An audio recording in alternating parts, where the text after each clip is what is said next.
ये कहानी एक ऐसी लड़की की है जो अपने पेरेंट्स माँ बाप के साथ एक अलग ही प्लेनेट सैयारे पर रहा करती थी, जहाँ पर एक कॉलोनी थी और उस कॉलोनी में उस लड़की के मॉम डैड और बस वो ही रहा करती थी। एक दिन वो उस प्लेनेट पर भी अकेली हो गई। उसकी क्या वजह थी, ये जानने के लिए आइए आज की कहानी को शुरू करते हैं। कहानी शुरू होती है, हम एक फैमिली को देखते हैं जिसमें रेमी नाम की बच्ची और उसके मॉम डैड थे। ये फैमिली एक प्लेनेट सैयारे पर शटल कॉलोनी में रहते थे और अगर उनके चारों तरफ देखा जाए तो ना कोई चिरिन परिंद ना कोई इंसान, सारा बंजर इलाका था। उनका तो कोई पड़ोसी भी नहीं होता और अर्थ जमीन पर भी रहने वाले लोगों के साथ उनका कोई राब्ता नहीं था। उन्होंने अपने पास एक फार्म भी बनाया हुआ था जहाँ पर इन्होंने कुछ जानवरों को पाला हुआ था और एक ग्रीन हाउस जहाँ पर रेमी के डैड सब्जियां उगाया करते थे और इसी तरह उनका गुजर बसर चल रहा था। रेमी की नजर हर वक्त दूर रहती। उसे जानना था कि जहाँ पर वो रह रही है अगर इसे आगे जाए तो आगे की दुनिया में क्या होगा, क्या उधर इंसान जिंदा होंगे। इसीलिए वो अक्सर दूर के पहाड़ों को हसरत भरी निगाहों से देखा करती थी कि वो भी एक दिन वहाँ पर जाएगी।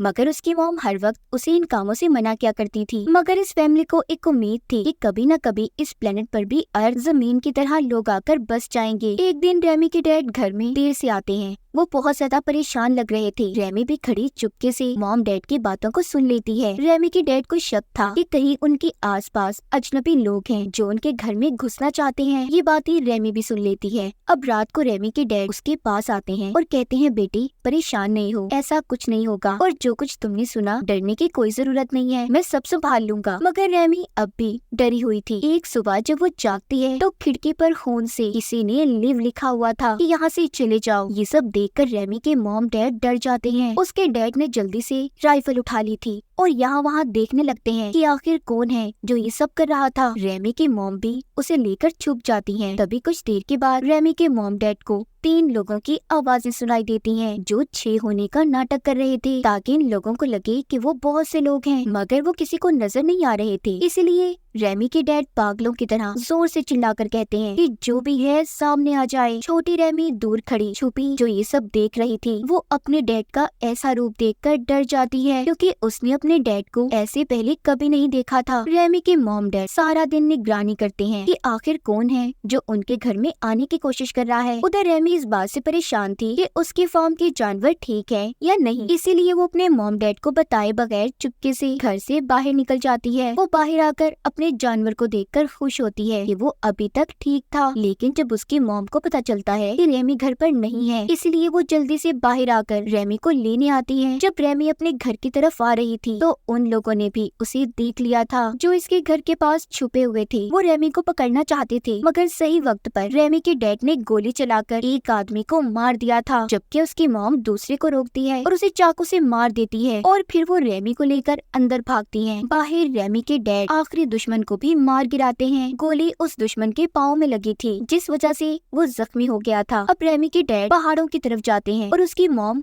मरे हुए लोगों के पास से हथियारों को जमा कर रही थी। तभी रेमी देखती है कि मरने वाले लोगों में एक लड़की भी थी। अब रेमी और उसकी मॉम ने खुद को घर में बंद कर लिया था और डैड का इंतजार करने लगती है, मगर रात गुजर गई थी। रेमी के डैड अब तक वापस नहीं आए थे। इस बात से रेमी की मॉम बहुत ज्यादा परेशान हो जाती है। वो अपने हाथ में एक बड़ा चाकू पकड़कर रेमी को अपने साथ लेकर अपने हस्बैंड को ढूंढने का फैसला करती है, मगर तभी उनके दरवाजे से एक अनजान आदमी अंदर आता है। इसका मतलब रेमी के डैड मर चुके थे। इस अनजान आदमी ने उन्हें मार दिया था। ये आदमी कोई और नहीं बल्कि वही था जिसे कल रेमी के डैड ने पैर पर गोली मारी थी। वो अपना नाम जेरी बताता है और कहता है कि ये मेरा घर है और तुम लोगों ने मेरे मॉम डैड को मारकर यहाँ पर कब्जा किया है, इसीलिए मैं अब अपने घर को छोड़कर नहीं जाऊंगा। मैं बहुत मुसीबतों के बाद यहाँ पर पहुँचा हूँ और अगर तुम मेरे साथ अच्छे से रहोगे, बुरा बर्ताव ना करो, तो अपनी बेटी के साथ यहाँ पर रह सकती हो। वैसे भी तुम्हारे हस्बैंड को तो मैं मार चुका हूँ और मैं तुम्हारी और तुम्हारी बेटी की जिम्मेदारी उठाने के लिए भी तैयार हूँ। मगर ये सारी बातें सुनकर रेमी की मॉम बाहर आ जाती है और रेमी को लेकर छुप गई थी। रेमी जो बहुत ज्यादा रो रही थी, वो अपनी मॉम से कहती है कि मॉम चले यहाँ से, हम यहाँ पर नहीं रहेंगे। मगर उसकी मॉम जानती थी कि इस प्लेनेट के बाहर जिंदगी आसान नहीं है, इसलिए अब वो जेरी के साथ ही रेमी को लेकर इस घर में रहने का फैसला करती है। मगर उनका कुछ और ही प्लान था। अब जैसे ही जेरी का ध्यान थोड़ा सा उनकी तरफ से हटता है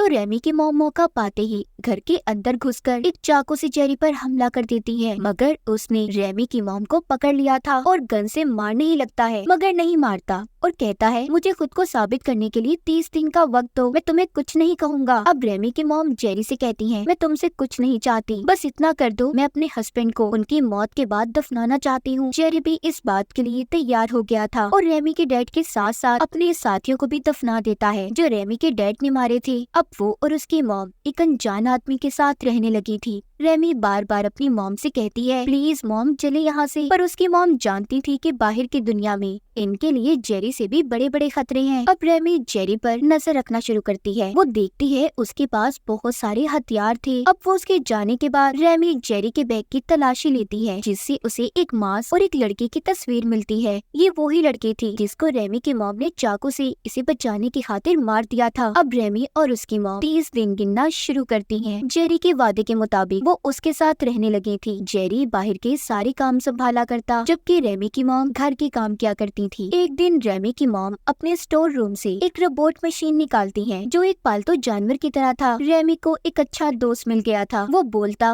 और रेमी से बातें किया करता था। एक दिन खाना खाने के बाद रात को रेमी की मॉम बैठकर जेरी से बात करती है। जेरी को सारी सच्चाई बताती है, कहती है कि जब हम यहाँ पर पहुँचे तो तुम्हारे मॉम डैड पहले ही मर चुके थे। हम अर्थ जमीन पर रहने वाले लोग थे, मगर हमारा स्पेसशिप क्रैश हो गया, तबाह हो गया, जिसकी वजह से हम यहाँ पर फंस गए और दोबारा कभी अर्थ पर ना जा सके। अब सब जानने के बाद जेरी भी उनके साथ ठीक हो गया था। इसी तरह वक्त गुजरता रहता है। रेमी की मॉम और जेरी के दरमियान में अब एक रिश्ता बन चुका था। ये सब बातें जब रेमी देखती है तो उसे बिल्कुल भी अच्छा नहीं लगता, क्योंकि आज भी वो जेरी को अपने डैड का कातिल समझती थी। इसीलिए रेमी अब सोचती है, वो अपना सामान तैयार करती है और बिना कुछ सोचे समझे अपने स्टेशन को छोड़ने का फैसला कर लिया था। वो ये भी नहीं जानती थी कि आगे उसे जाना कहाँ है। इसका मतलब ये था कि बाहर कोई जिंदगी नहीं थी। अब रेमी जब थोड़ा सा और आगे जाने लगती है तो वो देखती है जहाँ पर वो रहते हैं वो प्लेनेट शीशे से ढका हुआ है, मतलब उसके बाहर कोई जिंदगी नहीं थी। जो भी जिंदगी थी बस उसी हिस्से में थी जहाँ पर रेमी का घर था और वो रहा करते थे। तभी रेमी को एक बहुत बड़ा दरवाजा नजर आता है। वो उसे जब खोलती है तो अंदर चली जाती है। इसीलिए रेमी अब अंदर आकर जो उसके पास टॉर्च बॉल थी उसकी मदद से आगे बढ़ती है। उसे दूर से रोशनी नजर आ रही थी, मगर उस टनल सुरंग में अंधेरा और ऑक्सीजन की कमी की वजह से रेमी का सांस रुक जाता है और वो वहीं पर बेहोश हो गई थी। जब उसे होश आता है तो वो अपने बिस्तर में थी। पता चलता है कि जेरी उसे बचा कर ले आया था। वो उससे कहता है कि दरवाजे के उस पार धूल मिट्टी और ऑक्सीजन की कमी के अलावा कुछ नहीं है। तुम जितनी जल्दी हो सके इस बात को मान लो, तुम यहाँ से कहीं नहीं जा सकती। एक दिन जेरी को एक गिटार मिलता है जिस पर वो रेमी की मॉम को गाना गाने का कहता है। रेमी की मॉम भी वही गाना गाती हैं जो वो अक्सर अपनी फैमिली के साथ गाया करती थी। इसका मतलब ये था कि उन्होंने जेरी को अपनी जिंदगी में शामिल कर लिया था। ये देखकर रेमी रोने लगती है और खुद को एक कमरे में बंद कर लिया था। जब उसकी मॉम उसे मनाने चाहती है मगर वो नहीं मानती। अब रेमी की मॉम को गुस्सा आ गया था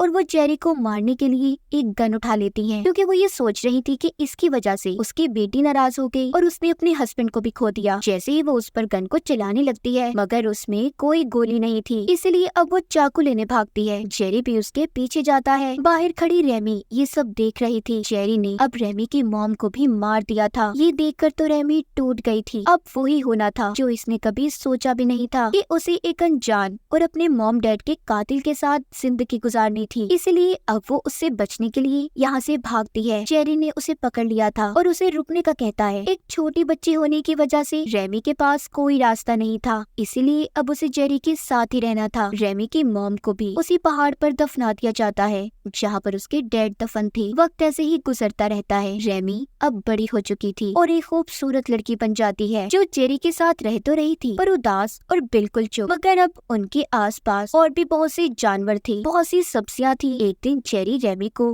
गोलियों से भरी हुई गन देता है, क्योंकि इतने सालों में रेमी ने आज तक उसे मारने की कोशिश नहीं की थी। इसका मतलब ये नहीं था कि उसे जेरी अच्छा लगता था, बल्कि वो आज भी उसे अपने मॉम डैड का कातिल समझती थी और उससे हर वक्त बच कर रहा करती थी। दूसरी तरफ जेरी ये चाहता था कि रेमी सब भूलकर उसके साथ हंसी खुशी जिंदगी गुजारे। एक दिन वो उसे अपने साथ एक तालाब पर भी लेकर जाता है जहाँ पर रेमी पहली बार तालाब के पानी में नहाती है और फिर दोनों चुपचाप बैठकर शराब पीते आते हैं। जब ये घर आते हैं तो घर पर जेरी रेमी को उसकी मॉम की बनाई हुई तस्वीर देता है, जिसे देखकर वो रोने लगी थी। यहाँ पर जेरी के इरादे कुछ ठीक नहीं थे। वो रेमी को बहुत ही अजीब तरीके से गले लगा लेता है। ये देखकर रेमी डर गई थी। अब तो वो रात को भी डरने लगी थी, क्योंकि उसे अब जेरी के साथ रहना अच्छा नहीं लग रहा था। जेरी की नीयत भी बदल गई थी। वो रेमी को अब छोटी बच्ची की नजर से नहीं, बल्कि उसके अंदर एक खूबसूरत लड़की को देखता था। एक दिन जेरी रेमी से कहता है कि मुझे लगता है बस अब इस प्लेनेट पर तुम और मैं ही जिंदा बचे हैं, इसीलिए तुम मेरे साथ रहो और हम बच्चे पैदा करके नस्ल को आगे बढ़ाएंगे, ताकि इंसानों का वजूद कभी खत्म ना हो। मगर रेमी साफ मना कर देती है, कहती है मैं दुनिया में आखिरी ही क्यों ना बचूं, मगर तुम्हारे साथ अपने मॉम डैड के कातिल के साथ कभी नहीं रह सकती। इतना कहकर वो रोबोट मशीन के साथ बाहर चली जाती है और बहुत सोचने के बाद उसने ये जगह छोड़ने का फैसला कर लिया था। लेकिन जेरी को रेमी के इन इरादों के बारे में पता चल जाता है, इसीलिए वो उसके कमरे से मास्क लेकर बाहर आ गया था, ताकि रेमी कभी भी उसे छोड़कर ना जा पाए। वो भी उसके पीछे भागती है और मास्क को लेने की कोशिश करती है, मगर गलती से वो नीचे गिर जाती है और बेहोश हो गई थी। जब उसे होश आता है तो खुद को बेड पर बंधा हुआ पाती है। उसके सामने जेरी बैठा था, जिसके गलत इरादे साफ उसकी आंखों में नजर आ रहे थे। वो उसे कहता है देखो अभी भी तुम सोच सकती हो, मगर रेमी अब भी उसकी बात सुनने को तैयार नहीं थी। लेकिन अब जेरी उसके साथ जबरदस्ती करने की कोशिश करता है। रेमी की चीखें सुनकर उसकी रोबोट मशीन अंदर आ जाती है और अपने हथियारों का इस्तेमाल करके जेरी पर हमला कर दिया था, जिससे जेरी दूर जाकर गिरता है। मगर जेरी अभी भी मरा नहीं था। वो अब उस रोबोट को गोली चलाकर खत्म कर देता है। उधर रेमी ने भी खुद को आजाद कर लिया था और फौरन एक राइफल उठाकर जेरी के सर में गोली मार देती है। वो भी अब मर चुका था और उसकी लाश को भी पहाड़ पर दफना देती है। थोड़ी देर बाद रेमी को ये एहसास होता है कि वो कितनी अकेली है, यहाँ तक कि उसका दोस्त रोबोट मशीन भी टूट गया। वो अपने अकेलेपन को दूर करने के लिए अपने मॉम डैड की कब्र के पास सोया करती थी। वो ऐसे ही अकेले अपने दिन गुजार रही थी, अपने जानवरों को देखती और ऐसे ही गुजारा करती थी। मगर उसने फिर से अपने दोस्त रोबोट को भी ठीक कर लिया था। अब वो यहाँ से जाना चाहती थी, इस उम्मीद के साथ कि शायद उसे इस बंजर जमीन पर कोई इंसान नजर आ जाए। वो यहाँ से जाने की तैयारी करती है और अपने दोस्त रोबोट मशीन को अलविदा कहती है। वो जाते हुए आखिरी बार अपने घर और जानवरों को देख रही थी। फिर वो मास्क लगाकर उसी सुरंग के अंदर जाने लगती है, जहाँ से कभी उसने बचपन में भी जाने की कोशिश की थी। अब वो पूरी तरह से तैयार थी। वो देखती है दूर दूर तक बंजर इलाका था, लेकिन फिर भी उसे ये जानना था क्या वो इस दुनिया में बिल्कुल अकेली है। अगर वो अपने सामने आने वाली मुसीबतों से बच गई तो उसका लोगों को ढूंढने का सफर हमेशा जारी रहेगा। तो क्या रेमी का ये सफर पूरा हो पाएगा? क्या उसे अपनी जिंदगी में कोई दूसरा इंसान मिलेगा? और इसी के साथ रेमी की कहानी यहीं पर खत्म हो जाती है।